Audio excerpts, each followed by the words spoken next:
In Wiewert lissen de meesten net alleen nog om de tjerken heen begroeven. Er is ook een kelder onder de tjerken, een graafkelder. En daar is wat vreemds aan de hand.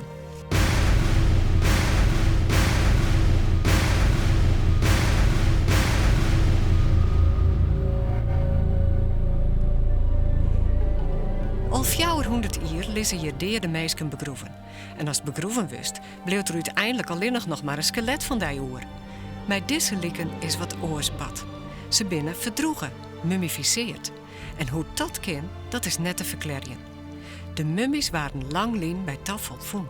Op een gegeven moment waren ze in het kerken aan de gang met een soort met verbouwing. En toen waren er een paar timmerlui die ontdekten deze kelder hier beneden. Die ben stiekem naar beneden gegaan. En ja, ze zagen dus even onder die deksels. En toen kregen ze eigenlijk de schrik van hun leven, want toen vonden ze daar geen skeletten, maar eigenlijk hele gave lichamen. En dat hadden ze net verwachten. Dit binnen orenmummies als Egyptische mummies, of als Dummy de mummie. Dummy die mummie. Die meesken waren balsemen en dan in doeken wikkelen. Maar deze mummies, die ben net balsemen. Die ben je gewoon del zetten. En voor de rest is er niks mee gebeurd. En de natuur die heeft zijn werk dienen.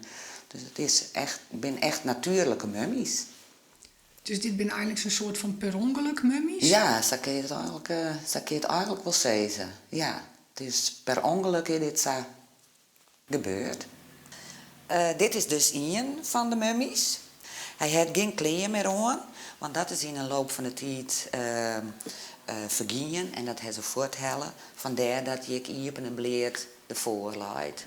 Ik zag een hele grote piemel. Ja, zelfs die is helemaal opdroegen. Maar zo kun je dus wel zien dat het nog een mansje geweest is. De vogels hingen hier als experiment. Wetenschappers wonen witten of dit ook mummies willen zoeren. En ja, hier, zeg maar. Ze binnen hartstikke verdroegen. Maar hoe kan dat nou?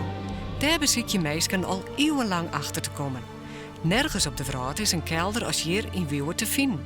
Maar waarom alles hier verdroeg het, we weten het nog heel tijd net. Het is wat mysterieus.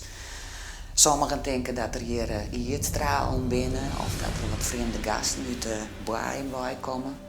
Of dat het uit de steen het met leilijn die je door de kerken heen herinnert. Maar ja, dat is wetenschappelijk eigenlijk net zo goed te bewijzen. Dus ja, wij houden het er maar op dat het een speling van de natuur is. Het bleef een mysterie eigenlijk.